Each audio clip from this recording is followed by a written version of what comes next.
Everyone, welcome to the Exia IAS academy. तो चलिए देखते हैं कौन से इम्पोर्टेंट न्यूज़ आर्टिकल हैं जो रेलेवेंट रहेंगे अपकमिंग सिविल सर्विसेज एग्ज़ामिनेशन में। इसमें मैं हर टॉपिक को सिर्फ़ और सिर्फ एग्ज़ाम के पर्सपेक्टिव से कैसे रेलेवेंट है और कौन सी चीज़ें पूछी जा सकती है उसका समरी आपको बताने की कोशिश करूँगा। और ये जो भी हमारा प्रयास है ये आपके सिलेबस के अकॉर्डिंग है, एज वेल एज जो प्रीवियस ईयर क्वेश्चन पेपर का ट्रेंड है, इंक्लूडिंग प्रीलिम्स एंड मेंस। वो चाहे आपका यूपीएससी के लिए हो या फिर डिफरेंट स्टेट पीसीएस का एग्जामिनेशन का पैटर्न हो, उससे हम उसको एनालिसिस करके ये सभी चीज़ें आपके समक्ष लेके आए हैं। बाकी एडमिशन डिटेल्स इसमें मेंशन है। अगर कोई हमसे जुड़ना चाहता है हमारे foundational as well as crash course से, तो हमें इस नंबर पे कांटेक्ट करके आप डिटेल्स पता कर सकते हैं। तो चलिए देखते हैं आज का पहला आर्टिकल। तो आज का पहला आर्टिकल है अबाउट विकसित भारत और डेवलप्ड इंडिया बाय 2047। तो विकसित भारत का जो गोल है वो हमें पूरा करना है। हमारे जो अमृत काल है नेक्स्ट आपके 25 ईयर्स में हमें इस गोल को अचीव करना है। तो इसके लिए या फिर विकसित भारत के लिए हमें कौन कौन से एस्पेक्ट्स पे ध्यान देना होगा, क्या चैलेंजेस है आगे, उसमें फोकस करना होगा जिससे कि हम विकसित भारत बन सकते हैं। तो ये जो आर्टिकल है ये आपके जीएस पेपर 1 हो, 2 हो, 3 हो, 4 हो, हर पॉइंट ऑफ व्यू से इम्पॉर्टेंट रहेगा, स्पेशली आपके इकोनॉमी के पॉइंट ऑफ व्यू से। तो अभी भारत को डेवलप्ड नेशन बनने के लिए ज़रूरी है कि जो डेवलपमेंट का हमारा ट्रैजेक्टरी है या जो पाथ है उसमें हमें मल्टी डायमेंशनल अप्रोच रखना होगा। जैसे कि इंडिया के अक्रॉस आपके लेंथ एंड ब्रेथ में 28 स्टेट और 8 यूनियन टेरिटोरी है। हर स्टेट एंड यूनियन टेरिटोरी का इवन डेवलपमेंट इंश्योर करना होगा, specially north east, eastern India, central India, north India. Then जितने भी सेक्टर है इंक्लूडिंग आपके प्राइमरी, सेकेंडरी, टर्चरी, सभी में ग्रोथ इंश्योर करवाना ज़रूरी रहेगा। थर्डली, जितने भी सेक्शंस ऑफ पॉपुलेशन हैं देश में उन सभी का इंक्लूसिव डेवलपमेंट इंश्योर करना होगा। देन जो सोशल सेक्टर है, एजुकेशन है, हेल्थ है, स्किल डेवलपमेंट है, सैनिटेशन है, ड्रिंकिंग वाटर है, इन सभी चीज़ों का इंश्योर डेवलपमेंट इंश्योर करना ज़रूरी रहेगा। और इसी के साथ ध्यान रखना पड़ेगा कि जो डेवलपमेंट है वो सस्टेनेबल हो। सस्टेनेबल अर्थात एनवायरनमेंट का जो पॉइंट ऑफ व्यू है उसको भी इंक्लूड करना ज़रूरी रहेगा। तो इस आर्टिकल में मैं आपको अभी जो भी चीज़ बताया ये सभी चीज़ें आपको ध्यान में रखनी ज़रूरी होंगी, क्योंकि देश को अगर विकसित बनना है तो उससे हम सिर्फ इकोनॉमिक ग्रोथ से देश को विकसित भारत नहीं बना सकते हैं। तो इकोनॉमिक ग्रोथ क्या है? क्वांटिटेटिव टर्म है। तो क्वांटिटेटिव टर्म में आप समझ लीजिए आज के समय पे जीडीपी का जो दर है, ग्रोथ है, वो अच्छा है in compare to the other nations. लेकिन जो इकोनॉमिक डेवलपमेंट है वो आपके डेवलप्ड नेशन जैसा नहीं है। फॉर एग्जांपल, जो पर कैपिटा इनकम है वो आज के समय पे आप अगर देखिए तो इसमें मेंशन किया गया है कि जो पर कैपिटा इनकम है वो है लगभग आपके 2790 डॉलर। तो इसको कितने तक ले जाना है बाई 2047-48? 18,414 तक ले जाना है, तब हम विकसित भारत कहलाएंगे। हर पर्सन का जो इनकम है उसको इम्प्रूव करना होगा, तभी स्टैंडर्ड ऑफ लिविंग बढ़ेगा और तभी देश का भी जो डेवलपमेंट है वो इंश्योर होगा। क्योंकि हर पर्सन अगर कैपेबल हुआ, अच्छा कमाने लगा, तो देश को विकसित बनने से कोई नहीं रोक सकता है। लेकिन उससे पहले मैंने अभी जो डिफरेंट एस्पेक्ट आपको बताए उसमें वर्क करना ज़रूरी रहेगा। तो ध्यान रखिएगा, ये क्वेश्चन मेंस के लिहाज से इम्पॉर्टेंट रहेगा। तो बाकी high per capita income achieve करना होगा, सोशल इक्विटी अचीव करनी होगी, तो डिफरेंट जो आपके कास्ट डिस्क्रिमिनेशन है उनको दूर करना पड़ेगा। फिर जो जेंडर डिस्क्रिमिनेशन है उनको दूर करना पड़ेगा, सोशल इक्विटी लानी पड़ेगी, हेल्थ में हो, एजुकेशन में हो, सैनिटेशन में हो, हाउसिंग में हो, इनकम में हो। ग्लोबल कम्पिटिटिवनेस में हमें आगे बढ़ना होगा ताकि ग्लोबल लेवल में हम कंपटीशन कर सकें, हाई टेक्नोलॉजी प्रोडक्ट्स हम भी एक्सपोर्ट कर सकें। फिर टेक्नोलॉजिकल सोफिस्टिकेशन लानी होगी, आर्टिफिशियल इंटेलिजेंस, ब्लॉकचेन टेक्नोलॉजी, तो इन सभी चीज़ों में ध्यान देना होगा। Space technology, defence, quality of life improvement, तो लोगों का लाइफ का जो क्वालिटी है उसको भी इम्प्रूव करना होगा। और लोगों का लाइफ का क्वालिटी इम्प्रूव कैसे होगा? By education, by health, by good drinking water, sanitation, तो ये सभी फैसिलिटीज़ देनी रहेंगी। बाकी वर्ल्ड बैंक का जो आपका डेफिनेशन है या फिर वर्ल्ड बैंक जो डिफाइन करता है कि डेवलप नेशन होने के लिए कंट्री का इनकम अबव, जो पर कैपिटा इनकम है वो अबव $14,000 के लगभग होना पड़ेगा आज के समय पे। तो उस हिसाब से अगर हम 2047 तक अपना गोल रखते हैं तो हमें आपको 18,414 पर कैपिटा इनकम हासिल करना होगा इन टर्म्स ऑफ डॉलर। तो ये सभी चीज़ें आप ध्यान में रखिएगा। और इसी के साथ गवर्नमेंट ने कौन कौन सी स्कीम ऑलरेडी ली है तो वो आप देख सकते हैं। जैसे कैपिटल फॉर्मेशन में जो इन्वेस्टमेंट टू जीडीपी रेशियो है, जीडीपी की तुलना में हम जो इन्वेस्टमेंट का रेशियो है उसको 2 परसेंटेज पॉइंट बढ़ाया गया है, फ्रॉम 30 टू 32। उसके साथ ही जो आपका इंफ्रास्ट्रक्चर है, क्योंकि इंफ्रास्ट्रक्चर के बिना हम इकोनॉमिक डेवलपमेंट अचीव नहीं कर सकते हैं, तो इंफ्रास्ट्रक्चर के लिए PM Gati Shakti, national infrastructure pipeline project, green logistics, then technological upgradation में नेशनल एआई मिशन है, इंडस्ट्रियल पॉलिसी 4.0 है, देन आपका semiconductor, quantum computing, green energy, इन सभी चीज़ों में ध्यान दिया जा रहा है। फिर लेबर एब्जॉर्बेटिव ग्रोथ के लिए आपका textile sector, tourism sector, MSME sector पे ध्यान दिया जा रहा है। और स्किल ग्रोथ के लिए स्किल इंडिया प्रोग्राम ली गई है। सोशल इंफ्रास्ट्रक्चर के लिए हेल्थ में आयुष्मान भारत है। फिर आपका एजुकेशन में एनईपी लिया गया है। न्यूट्रिशन एंड जेंडर इक्वालिटी में मिशन वात्सल्य, पीएम पोषण, women in science technology, engineering and mathematics, ये सभी स्कीम्स लिए गए हैं। बाकी ये चीज़ें आप थोड़ा देखिएगा। तो ये स्कीम्स ली गई है, लेकिन इनको क्या है और इनको रोबस्ट तरीके से इम्प्लीमेंट करना होगा। तो इसमें सारे सेक्टर के एनालिसिस आपको देखने होंगे, economic, political, social, legal, ethical, interpersonal, sorry not interpersonal, international, time and space, तो ये सभी चीज़ें आपको देखनी ज़रूरी रहेंगी जो मैंने अभी अभी आपको मेंशन किया है। नेक्स्ट आर्टिकल बात करता है India goes deep sea floor drivers of future tech. तो अभी इंडिया जो आपका डीप सी मिशन चालू किया है टू एक्सप्लोर आपके जो रेयर अर्थ एलिमेंट होते हैं या फिर जो हम ओशन में प्राप्त करते हैं, पॉली मेटालिक नोड्यूल्स। तो ये जो भी आपके क्रिटिकल मिनरल्स या रेयर अर्थ एलिमेंट जो ओशन के सी बेड में है, तो उन जो मिनरल्स है उनसे आज की जो इकोनॉमी है जिसमें क्रिटिकल मिनरल्स का ज़रूरत होता है, for example green energy transition में, फॉर एग्जांपल विंड मिल के लिए, सोलर पैनल के लिए, देन इलेक्ट्रिक व्हीकल के लिए, तो इन सभी चीज़ों के लिए हमें क्या है, डिफरेंट मिनरल्स की ज़रूरत पड़ती है। और इन मिनरल्स को अभी आज के समय पे हम different nation, specially China, Norway, इन सभी देशों से इंपोर्ट कर रहे हैं।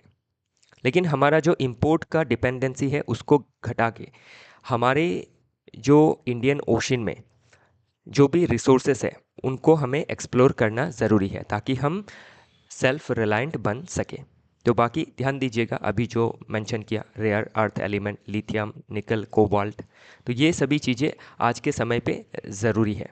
और ये सभी एलिमेंट्स हम आपके सी बेड में प्राप्त करते हैं, लेकिन इसके लिए क्या है, बहुत ज़्यादा इन्वेस्टमेंट और हाई टेक्नोलॉजी का ज़रूरत पड़ता है ताकि हम इनको एक्सप्लोर कर सके सी बेड से, और इसका इस्तेमाल कर सके सोलर पैनल, विंड टर्बाइंस में, इलेक्ट्रिक व्हीकल्स में, सेमीकंडक्टर में, एआई हार्डवेयर में, मिलिट्री टेक्नोलॉजी में। तो आज के समय पे आप चाइना को देख सकते हैं कि अ, लगभग 60 to 70%, कहीं आप किसी न्यूज़पेपर में कभी कोई आर्टिकल में 80-85 तक भी देखेंगे, कल देखा था हमने। तो एक आप लमसम मान के चलिएगा कि 60 से 80% के अंदर चाइना कंट्रोल करता है आपका क्रिटिकल मिनरल्स को। तो इससे क्या है, चाइना के ऊपर डिपेंडेंसी ज़्यादा बढ़ जाती है, जो कि आपके एक देश के लिए सही नहीं है। तो इसके लिए क्या कर रही है इंडिया, डीप डाइव कर रही है ताकि आपकी जो पॉलीमेटालिक नोड्यूल्स हैं, जो पॉलीमेटालिक सल्फाइड है, इनको हम एक्सट्रैक्ट कर सकें और डिफरेंट टेक्नोलॉजी में इनका इस्तेमाल करके इकोनॉमिकली, स्ट्रैटेजिकली, डिप्लोमेटिकली जो लेवरेज है उसको प्राप्त कर सके। और अभी जो आर्टिकल देखा विकसित भारत बनने के लिए, तो विकसित भारत बनने के लिए इससे आप जोड़ सकते हैं कि विकसित भारत बनने के लिए हमें क्रिटिकल मिनरल्स में भी सेल्फ रिलायंस हासिल करनी होगी। तो इसके लिए क्या है, जो इंडियन ओशन रीजन में ऑलरेडी हमें 2 लाइसेंस मिल चुकी है। तो ये जो लाइसेंस है आपका कौन देता है, international seabed authority under UN clause, जो आपका आईएसए है, जो एक अथॉरिटी है इंटरनेशनल लेवल पे जो ओशन रिसोर्सेज को एक्सप्लोर करने के लिए लाइसेंस प्रोवाइड करती है। तो इसके लिए अप्लाई करना होता है, तो इंडिया ने अप्लाई किया था। तो इंडिया को 2002 में ही आपका मैंगनीज नोड्यूल को एक्सप्लोर करने के लिए लाइसेंस मिल गया था, जो एक्सपायर होने वाला है 2027 में। फिर आपका 2016 में मिला था फॉर पॉलीमेटालिक सल्फाइड्स, और ये एक्सपायर होने वाला है 2031 में। फिर हाइड्रोथर्मल सल्फाइड के लिए और वॉल्केनिक सी माउंट में आपके ये जो मिनरल्स है इधर मेंशन किए हुए हैं, तो इनको एक्सप्लोर करने के लिए जो लाइसेंस का एप्लीकेशन है वो अभी पेंडिंग है आईएसए के पास, इंटरनेशनल सी बेड अथॉरिटी के पास, और इसमें आपका लाइसेंस अभी मांगा गया है। तो देखना होगा कि इन फ्यूचर इसमें लाइसेंस हमें मिलती है या नहीं। तो आपका जो एक्सक्लूसिव इकोनॉमिक जोन होता है बेस लाइन से 200 नॉटिकल माइल तक, तो वहाँ तक क्या कर सकता है एक देश, जो आपके सी बेड में रिसोर्सेस है उसको एक्सप्लोर कर सकता है। तो इस लिहाज से लाइसेंस मिलेगा, और जब मिलेगा तो उससे हम एक्सप्लोर करके आपके जो पॉलीमेटालिक नोड्यूल्स है या फिर डिफरेंट अदर आपके पॉलीमेटालिक सल्फाइड से उसको हम एक्सट्रैक्ट कर सकते हैं। नेक्स्ट देखते हैं, इसमें कुछ प्रीलिम्स में आने वाली कुछ एक दो बातें और रहेंगी जो आपको ध्यान रखनी ज़रूरी है। For example, just a minute,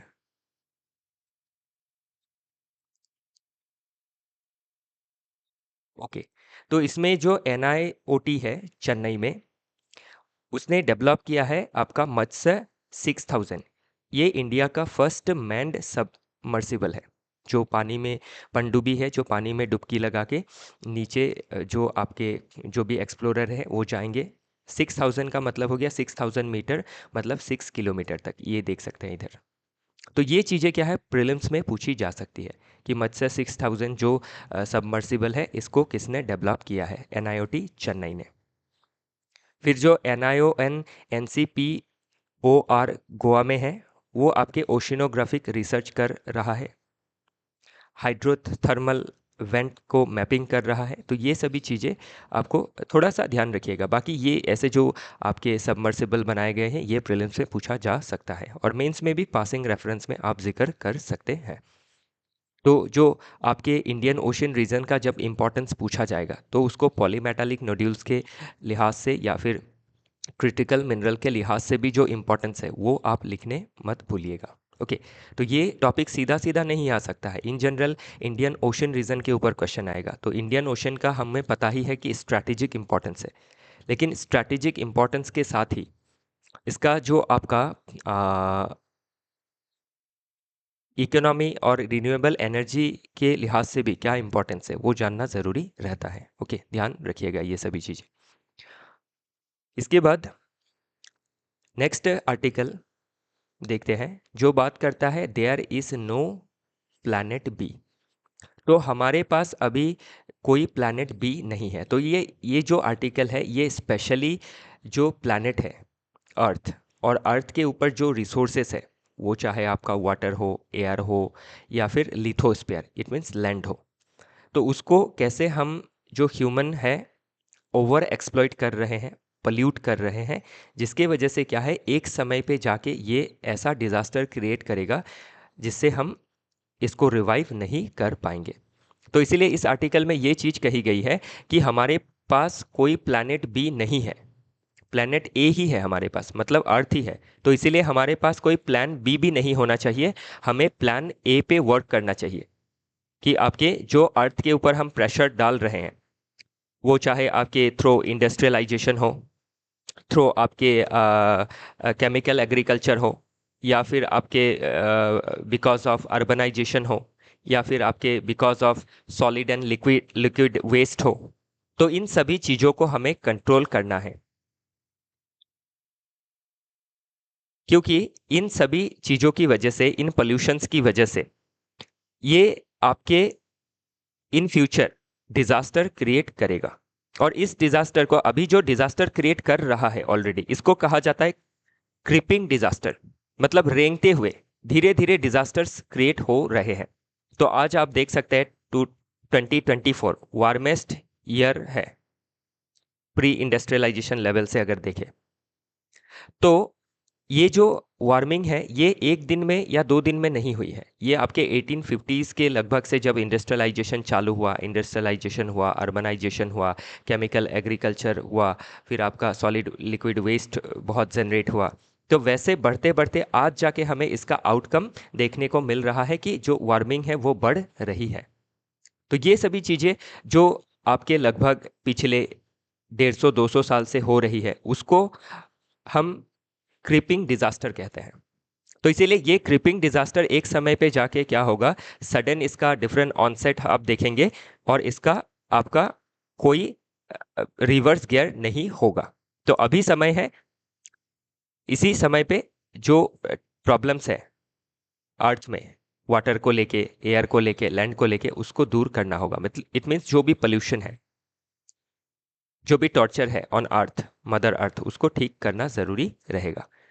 तो उसके लिए आप अभी हमारे देश में जो आपके रिन्यूएबल एनर्जी के लिए या फिर क्लाइमेट चेंज के लिए जो भी पॉलिसीज़ है, national action plan on climate change हो या फिर पंचामृत स्ट्रैटेजी हो, उसके तहत हम 500 गीगावाट ऑफ रिन्यूएबल एनर्जी को अचीव करना चाहते हैं बाई 2030। उसके लिए हमें सोलर एनर्जी को हार्नेस करना होगा, विंड एनर्जी को हार्नेस करना होगा। उसके लिए हम ये जो आगे वाला टॉपिक है, पॉलीमेटालिक नोड्यूल्स को ढूंढ रहे हैं, डिफरेंट मिनरल्स को ढूंढ रहे हैं, ताकि आप क्या कर सके, solar panel, wind turbine, electric vehicle batteries बना सके ताकि पोल्यूशन कम किया जा सके। तो इससे हमें लिंक करके देखना होगा। और इसमें जो पीएम मोदी साहब ने लाइफ इनिशिएटिव लिया था, लाइफ स्टाइल फॉर एनवायरनमेंट, तो उसमें पीपल का दायित्व रहता है, ड्यूटी रहता है कि एनवायरनमेंट के फेवर में काम करे। तो इसमें Paris climate agreement, net zero target, okay, UN sustainable development goal target, फिर कॉप के जो समिट्स है डिफरेंट, तो इन सभी चीज़ों को लिंक करके देखना होगा। पूरे आपके ग्लोब को एक्शन लेना होगा, स्टेट लेवल पे पहले, सेंट्रल लेवल पे, स्टेट लेवल पे, लोकल लेवल पे, then human as a whole, without any country border हमें सोचना होगा, बियॉन्ड दी बॉर्डर्स सोचना होगा। ओके, चलिए देखते हैं अगला आर्टिकल। तो ध्यान रखिएगा इस आर्टिकल से climate change related, it means environment के इश्यूज के ऊपर क्वेश्चन पूछे ही जाते हैं, एक थीम ही है एनवायरनमेंट, तो क्वेश्चन बन सकता है। और बाकी जो भी आपके कॉन्फ्रेंस ऑफ पार्टीज़ हैं इनके ऊपर प्रीलिम्स में क्वेश्चन पूछा जा सकता है, ध्यान रखिएगा। बाकी एनवायरनमेंट प्रोटेक्शन एक्ट है हमारे देश का, okay, plastic and waste management rules है 2016 का, ताकि ई वेस्ट को हम हैंडल कर सके, ग्रीन बिल्डिंग कोड है। तो ये सभी आपको सुझाव लिखने हैं और इसको इम्प्लीमेंट करना है और रोबस्ट तरीके से। बाकी पेरिस क्लाइमेट एग्रीमेंट क्या है, नेट ज़ीरो टारगेट हमारा कब तक का है, यूएन एसडीजी गोल्स को, हर गोल को ध्यान से पढ़िएगा क्योंकि इवन एसडीजी गोल के ऊपर प्री मेंस दोनों में ही क्वेश्चन बन सकता है। और हर इवन एसडीजी गोल, ध्यान रखिएगा, आप कोई भी टॉपिक पढ़ेंगे तो उससे अलाइंड हो जाता है। तो इसीलिए आप कोई भी क्वेश्चन आंसर लिखें उससे इवन एसडीजी गोल लिंक हो जाएगा, तो ध्यान रखिएगा। ओके, चलिए आगे देखते हैं। नेक्स्ट आर्टिकल बात करता है ब्रेक दी आइस। तो इसमें अभी जो देखा ना हमने कि नो प्लैनेट बी, तो ये हमारे प्लैनेट के बारे में बात कर रहा है, स्पेशली जो जिसको थर्ड पोल कहा जाता है, हिमालयन रीजन के बारे में। तो क्लाइमेट चेंज की वजह से हिमालयन रीजन में आपके जो आपका ग्लेशियर है वो मेल्ट हो रहा है। और आप देख सकते हैं कि 23.6% तक ग्लेशियल आपका फेल देखा गया है इन 24-25। जो स्नो परसिस्टेंस जो है कम हो गया है 23.6%, और ये लोएस्ट इन डेकेड है। तो इससे अभी प्रॉब्लम क्या है, ध्यान रखिएगा कि हिमालयन रीजन जो है वो आपके बाकी जो वैली रीजन है डिफरेंट कंट्री के, वो चाहे आपका चाइना हो, इंडिया हो, बांग्लादेश हो, उसको उसका लाइफ को सस्टेन करता है। डिफरेंट रिवर्स है, वो चाहे आपका गंगा हो या फिर इंडास हो या फिर ब्रह्मपुत्र हो, इसमें मेंशन किया गया है गंगा, ब्रह्मपुत्र, इंडास, मेकोंग, अम्मू दरिया। तो ये जो रिवर है 12 मेजर रिवर सिस्टम है जो हिमालयन रिवर सिस्टम है। तो अगर ग्लेशियर जो है वो फास्ट मेल्टिंग होता है तो इससे क्या होगी, एक तो आपका फ्लड आएगा, और धीरे धीरे क्या होगी, जो रिवर है वो सूखने लगेंगी, क्योंकि इसका जो सोर्स है उसमें जो ग्लेशियर है वो बहुत जल्दी मेल्ट होके आपका ख़त्म हो जाएगा। और ख़त्म नहीं भी हुआ तो ये क्या करेगा, प्रॉब्लम क्रिएट करेगा। ड्रिंकिंग वाटर का प्रॉब्लम क्रिएट होगा, इरिगेशन का प्रॉब्लम क्रिएट होगा, हाइड्रो पावर का प्रॉब्लम क्रिएट होगा, बायोडाइवर्सिटी ख़त्म होगी। तो इसीलिए क्या करना है, एज अर्ली एज पॉसिबल जो आपका क्लाइमेट चेंज का फिनोमेना है उसको हॉल्ट करना ज़रूरी है, और हमें ग्रीन ट्रांजिशन लेना ज़रूरी है। तो ध्यान रखिएगा। तो ये अभी जब क्लाइमेट चेंज के बारे में लिखेंगे ना, तो कहीं पासिंग रेफरेंस में आप इन जो इंसिडेंट्स है, जो फिनोमेना है, इसको मेंशन कर सकते हैं, ध्यान रखिएगा। बाकी पेरिस क्लाइमेट एग्रीमेंट के बारे में फिर से आया कि जो टारगेट था कि जो ग्लोबल टेम्परेचर है, ग्लोबल टेम्परेचर जो राइज कर रहा है उसको 1.5 डिग्री सेल्सियस से ज़्यादा राइज नहीं होने देना है, लेकिन ये ऑलरेडी 2024 में ब्रीच कर चुका है इसको। तो देख सकते हैं कि कैसे आपका जो क्रिपिंग डिजास्टर है वो क्रिएट हो रहा है, धीरे धीरे डिजास्टर होगा। क्लाइमेट चेंज को कहा जाता है क्रिपिंग डिजास्टर। ओके, चलिए आगे देखते हैं बाकी इसमें क्या इम्पैक्ट पड़ेगा, आप वो देख सकते हैं। ओके, अर्बन एरिया में, एग्रीकल्चर में, हाइड्रो पावर में, फिर वाटर सप्लाई में, हेल्थ में। ओके, तो इसको आपको हर एंगल से समझना ज़रूरी रहेगा। और इसमें एक मेंस का क्वेश्चन भी बना दिया गया है स्पेशली हिंदू कुश हिमालय रीजन के लिए, तो इसमें आप इसको एक बार ध्यान से पढ़िएगा।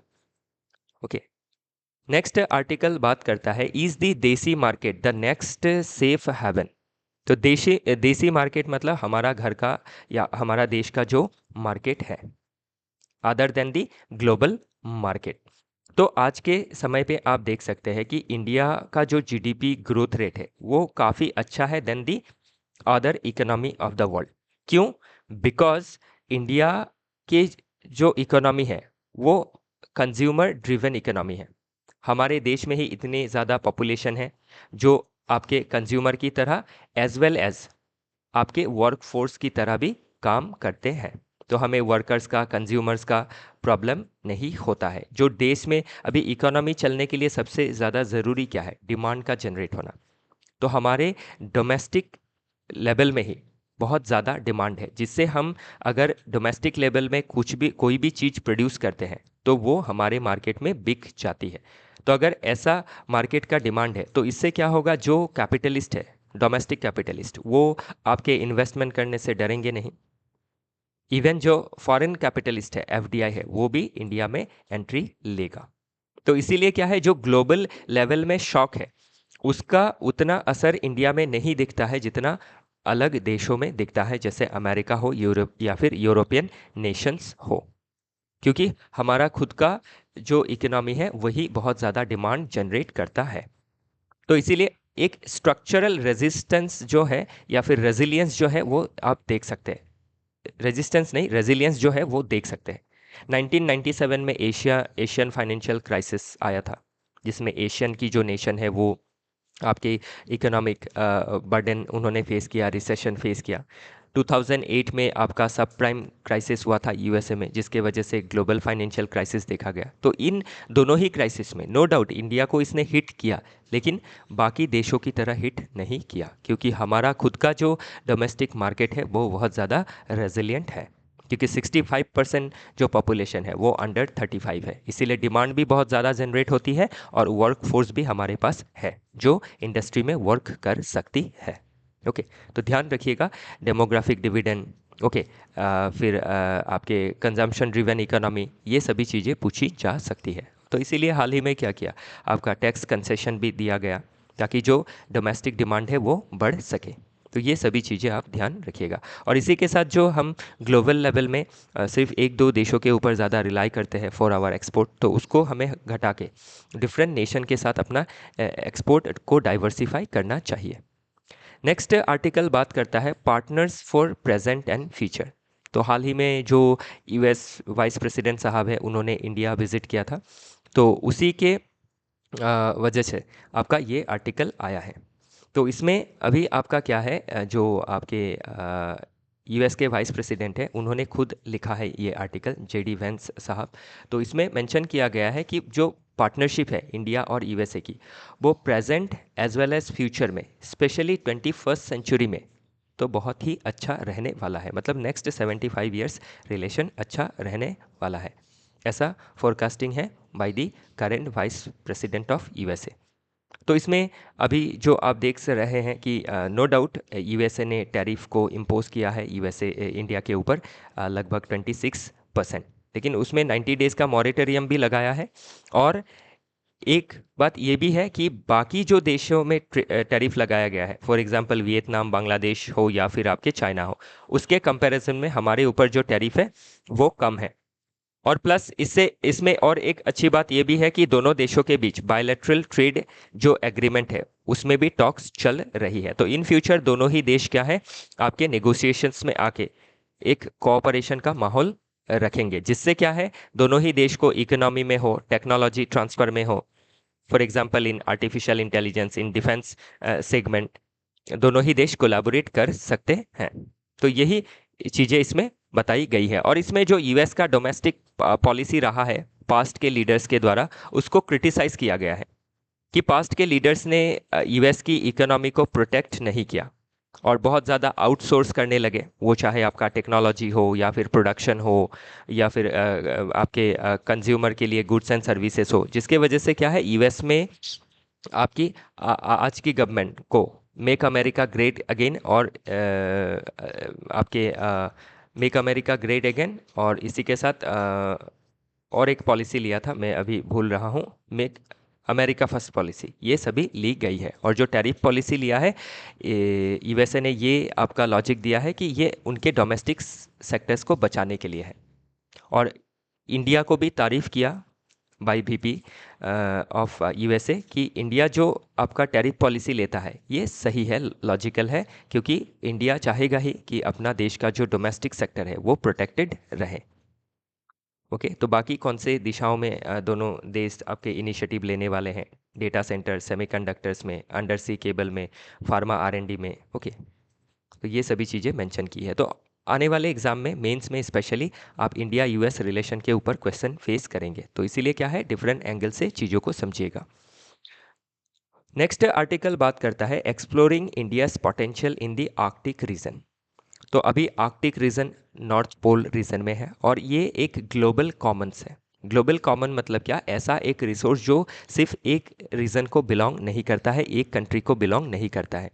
तो वो चाहे आपका आर्कटिक रीजन हो या फिर एंटार्क्टिक रीजन हो या फिर आपका स्पेस हो, ये सभी ग्लोबल कॉमन्स में आ जाते हैं। तो प्रीलिम्स में पूछा जा सकता है ग्लोबल कॉमन्स क्या है। ग्लोबल कॉमन्स वो रिसोर्सेज है जिनके ऊपर किसी एक देश का हक नहीं है, सोवरेनिटी नहीं है। तो अभी के समय पे आप आर्कटिक रीजन में देख सकते हैं कि आइस का मेल्टिंग चालू है। पिछले एक दशक में आपके 12.2% तक आपका आइस जो है वो मेल्ट हो रहा है। तो ये अभी अच्छी बात तो नहीं है, लेकिन इसमें एक होपफुल बात ये भी है। दो ये नेगेटिव एक फिनोमेना है, लेकिन इसमें पॉजिटिव ये है कि अगर आइस मेल्ट होता है तो नॉर्दर्न सी रूट खुलेगा और उससे एशिया के देश यूरोप को आसानी से कनेक्ट कर पाएंगे, एज वेल एज जो आपके आर्कटिक रीजन में जो रिसोर्सेस है, वो चाहे ऑयल रिजर्व हो या फिर गैस का रिजर्व हो, वो बहुत ज़्यादा है, इंक्लूडिंग क्रिटिकल मिनरल्स। तो इसके लिए क्या करना है, इंडिया को अपना इंटरेस्ट प्रोटेक्ट करने के लिए जो आर्कटिक रीजन में जो बाइपोलैरिटी देखी गई है बिटवीन आपके western nation led by USA and by Asian nation, specially bye Russia and China, तो दोनों ही देशों के बीच में क्या करनी है, एक आपकी बैलेंस बना के रखनी है, ताकि हम भी आर्कटिक रीजन का जो रिसोर्सेस है उससे बेनिफिट पा सकें। तो अभी आर्कटिक रीजन को लेके डिफरेंट ट्रीटीज़ भी साइन हुई है, जैसे सॉलबार्ड ट्रीटी 1920। तो ये जो सॉलबार्ड ट्रीटी है, इंडिया इसका मेंबर है, ध्यान रखिएगा। तो सॉलबार्ड ट्रीटी के बारे में ऑलरेडी यूपीएससी में पूछा जा चुका है प्रीलिम्स में, तो ऐसी इंफॉर्मेटिव क्वेश्चन आ सकती है। प्लस इंडिया का रिसर्च प्रेजेंस भी है। हमने जो आपका रिसर्च बेस है हिमाद्री स्टेशन, वो 2008 में इंडक्ट किया इन नॉर्वे। ओके, तो उससे हम क्या कर रहे हैं, जो आपका आर्कटिक रीजन है उसमें रिसर्च कर रहे हैं।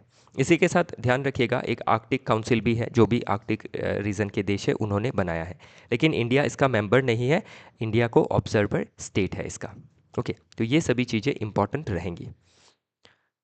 नेक्स्ट देखते हैं, सेक्शन 69 ऑफ द भारतीय न्याय संहिता इज रिडंडेंट।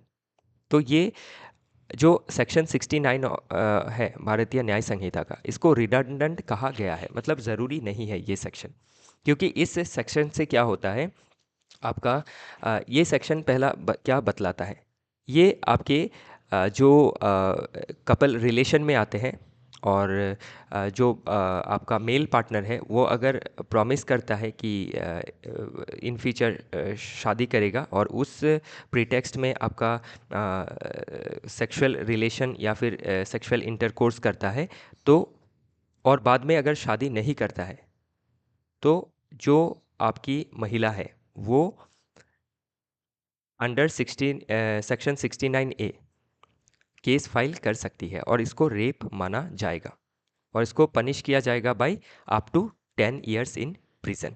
तो इसी को लेके अभी क्या है, इसमें ये कहा गया है कि इस जो सेक्शन है इसको हटाना चाहिए, क्योंकि ये बड़ा ही वेग सा सेक्शन है और ये आपके जो स्पेशली जो महिलाएं हैं या फिर एक तो आपका महिला का जो बॉडीली इंटीग्रिटी है उसको भी वॉयलेट करता है और दूसरा जो मेल है उसको विक्टिमाइज करता है।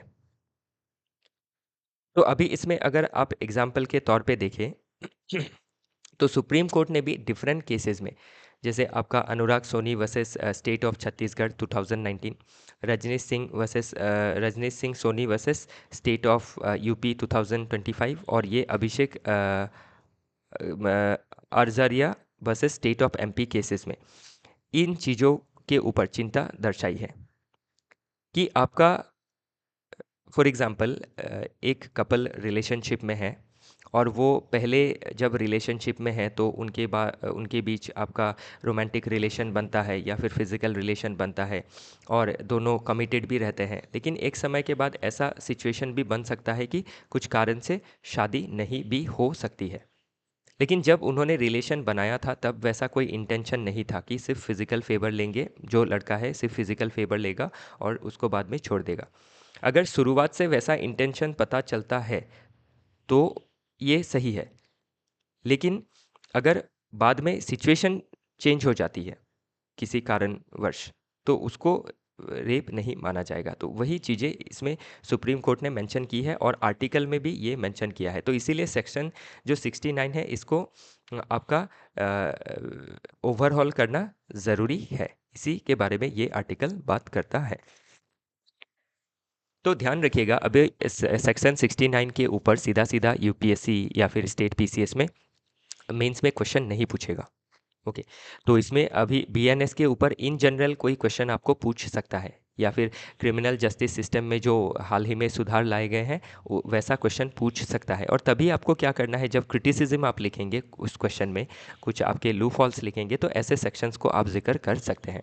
और इसी के साथ जो आपके सेडिशन लॉ को फिर से इंक्लूड किया गया है एज ए देशद्रोह कानून, तो उसको भी आप क्रिटिसाइज़ कर सकते हैं कुछ लेवल तक। ओके, तो ये सभी चीज़ें ध्यान रखिएगा। बाकी इसमें सुप्रीम कोर्ट ने ये कहा कि जो जेन्युइन रोमांटिक फॉल आउट है और जो क्रिमिनल डिसेप्शन फ्रॉम इंसेप्शन है, दोनों के बीच में डिफरेंस है। कि एक तो एक लड़का आपका क्या है, शुरुआती जब रिलेशन में आया तब से ही उसके इंटेंशन ही थी, इंसेप्शन से ही जब शुरू हुआ था तभी से उसका डिसेप्शन का इंटेंशन था, ठगने का इंटेंशन था, तो वो एक क्रिमिनल एक्ट की तरह है। लेकिन जेन्युइन रोमांटिक अगर फॉल आउट होता है, क्योंकि 10 आप रिलेशन में रहने के बाद 5-7 साल बाद पता नहीं कि सिचुएशन क्या हो सकता है। ओके, तो उसमें क्या है, इसको क्रिमिनलाइज करना सही नहीं है, मतलब रेप की तरह। हाँ, सिविल केस की तरह इसको ट्रायल किया जा सकता है कि ब्रीच ऑफ ट्रस्ट हुआ है, या फिर ब्रीच ऑफ जो ऑरल कॉन्ट्रैक्ट है वो ब्रीच हुआ है, उसके हिसाब से देखा जाना है। लेकिन रेप के हिसाब से देखा जाना, क्रिमिनलाइज कर देना क्या है, आपके रिलेशनशिप जो है उसको, आपका रिलेशनशिप का सैंक्टिटी को वायलेट करता है, जो ट्रस्ट है उसको गिराता है, और जो मेल पार्ट है, जो मेल काउंटर पार्ट है, उसको आपका क्रिमिनलाइज करता है, या फिर बेकार का उसका जो लाइफ है उसको ख़राब करता है। तो उसी के बारे में ये आर्टिकल बात कर रहा है। और ध्यान रखिएगा, ये मेरी कही हुई बातें नहीं है, जो इस आर्टिकल में आई है वो मैं आपको बता रहा हूँ। नेक्स्ट है a move that endangers the right to vote. तो अभी क्या मूव है इसमें, तो जो इलेक्शन कमीशन ऑफ इंडिया है उसने 2015 में ही आपका ये इनिशिएट किया था कि जो वोटर इलेक्टोरल रोल है उसको उसमें रिफॉर्म लानी है, क्योंकि उसमें बहुत सारे आपके क्या है, वोगस वोटर्स या फिर एरर्स देखे गए हैं। तो इसमें क्या करना है, जो आपके लोग एग्जिस्ट ही नहीं करते हैं या फिर फिक्शियस वोटर है, उनको हटाना है, और उसके लिए आधार को लिंक करना है। तो ये जो आधार है, आधार को जब आपका वोटर आईडी से लिंक किया जाएगा, या फिर इलेक्टोरल रोल से लिंक किया जाएगा, तो इससे क्या है, गवर्नमेंट को, आपका जो गवर्नमेंट का स्पेशली जो आपका unique identification authority of India है, उसको बहुत सारी डिटेल्स प्राप्त हो जाएंगी, जो एक आपकी स्टैट्यूटरी बॉडी है अंडर एग्जीक्यूटिव कंट्रोल। अभी तो जो भी डिटेल्स है वो specially election commission of India उनके पास रहती है, जो क्या है, आपकी एक कॉन्स्टिट्यूशनल बॉडी है। तो इससे क्या है, वोटर्स को मैनिपुलेट किया जा सकता है, और बहुत सारे जो वोटर्स है वो आपके एक्सक्लूड हो सकते हैं, और इंक्लूजन में भी एरर आ सकती है। क्यों? क्योंकि जो कैग का ऑडिट है 2022 का, उसमें आधार डेटाबेस के बारे में ये कहा गया कि 4.75 लाख डुप्लीकेट आधार नंबर देखे गए हैं। तो ये भी एक चिंता का विषय है। तो डुप्लीकेट नंबर है, तो इस नंबर से आपके 5 लाख लगभग वोटर रजिस्टर हो जाएंगे, जो एग्जिस्ट ही नहीं करते हैं।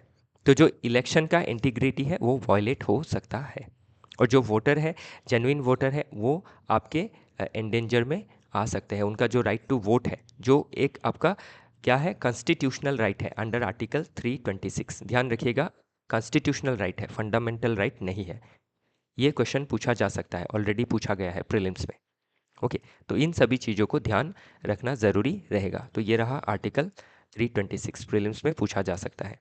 ओके,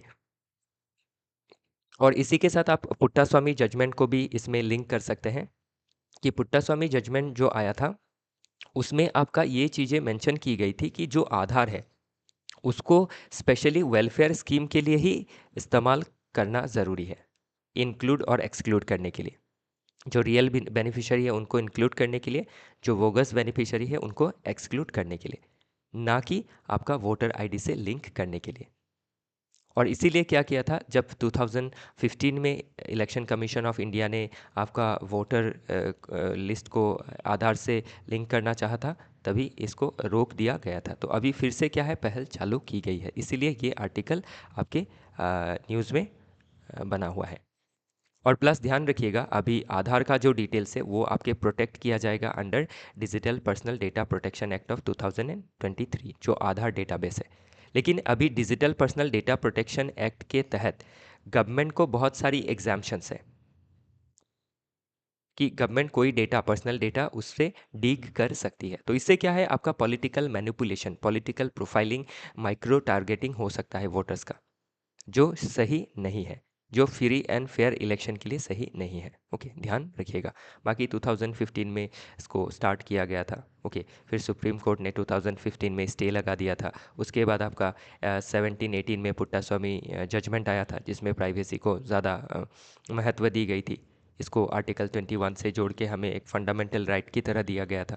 ओके, तो उन सभी चीज़ों को लिंक करके देखना ज़रूरी रहेगा। नेक्स्ट आर्टिकल बात करता है about the oil price domino in motion.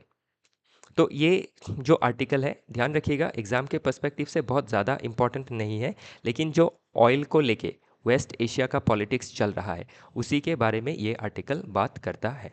तो अभी वेस्ट एशिया में आपका जो रीजन है, ऑयल रिच रीजन है, लगभग 60% इंडिया का ऑयल आपका वेस्ट एशियन रीजन से ही आता है। और इसी को लेके आप देख सकते हैं जो ईरान का पॉलिटिक्स है, सऊदी अरबिया का पॉलिटिक्स है, वो आप देख सकते हैं। तो इसमें अभी हाल ही में क्या हुआ है, यूएसए ने भी अपना जो शेल एनर्जी है उसका प्रोडक्शन बढ़ा दिया है। तो इसीलिए ऑयल का जो प्राइस है वो इंटरनेशनल मार्केट में घट रहा है।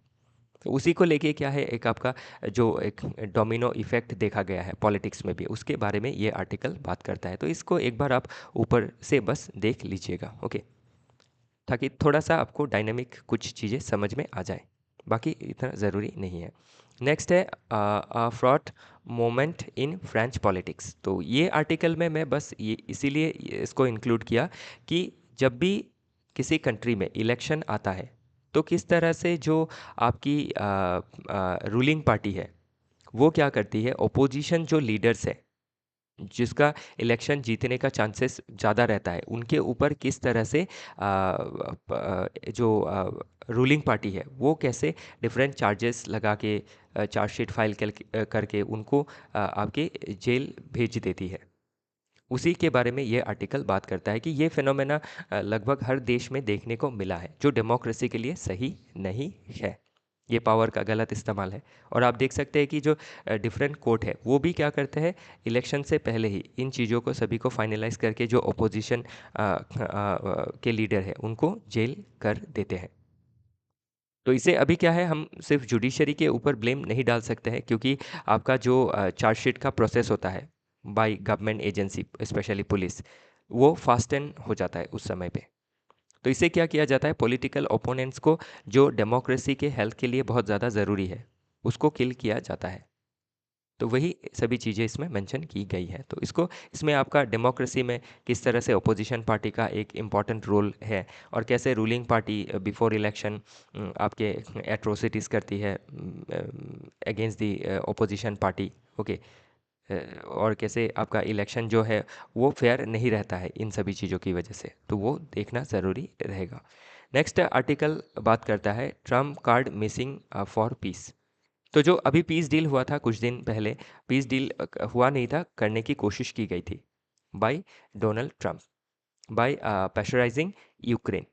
तो ये आर्टिकल उसी के बारे में बात कर रहा है। तो हाल ही में आप देख सकते हैं कि जो डील हुआ था उसके बाद आपकी कोई खास इसमें डेवलपमेंट नहीं देखी गई है, इंक्लूडिंग इजराइल हमास। तो अभी क्या है, जो भी पीस डील होता है, ध्यान रखिएगा, दो देशों के बीच में, और जो देश मेडिएट करवाता है, इन तीनों ही देश का क्या होता है, आपस में खुद का नेशनल इंटरेस्ट होता है। और जब नेशनल इंटरेस्ट मैच नहीं होता है तो क्या है, डील आगे नहीं बढ़ता है और जो कन्फ्लिक्ट है वो कंटिन्यू रहता है। तो अभी रशिया यूक्रेन का जो कन्फ्लिक्ट है वो कंटिन्यू है, और जो पीस डील आपका होने वाला था उसमें अभी इंटरेस्ट का मिसमैच है, तो ये डील भी फाइनल नहीं हुआ है। नेक्स्ट आर्टिकल बात करता है द ईरान सऊदी शिफ्ट।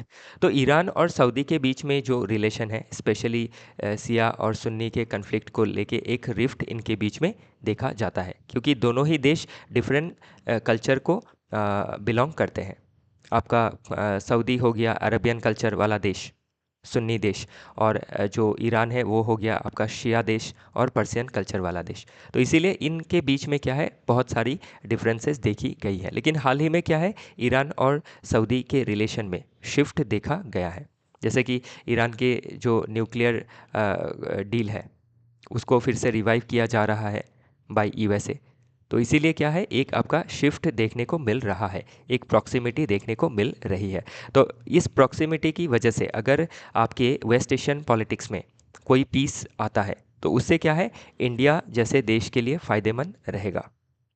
क्योंकि हमें तब क्या करना है, ज़्यादा बैलेंसिंग की ज़रूरत नहीं है। तो अभी क्या है, हमें सऊदी और आपके फिर ईरान और यूएस, इन सभी के बीच में एक बैलेंस मेंटेन करना पड़ता है। ओके, तो उससे क्या होगी, अगर डील होता है तो अगर यूएस ईरान का रिलेशन अच्छा होता है तो हमारे जो कनेक्टिविटी पोर्ट है, चाबहार पोर्ट, उसमें सहूलियत आएगी। फिर आपके हमारे जो इंडियन डायस्पोरा काम करते हैं वेस्ट एशियन रीजन में, उनमें जो दिक्कत आती है वो जो टेंशन होती है मिडिल ईस्ट रीजन में, उससे जो आपके डायस्पोरा के राइट्स में जो असर पड़ता है उसमें प्रॉब्लम नहीं रहेगी। ओके, फिर हमारा एनर्जी सिक्योरिटी जो है वो भी बरकरार रहेगा। तो ये सभी पॉइंट ऑफ व्यू से आप इसको देख सकते हैं। तो इसी के साथ आज का जो डिस्कशन है वो समाप्त होता है। कल फिर मिलेंगे डिफरेंट आर्टिकल के साथ। तो कोई डाउट रहता है तो आप कमेंट सेक्शन में बताइएगा। आज के लिए इतना ही।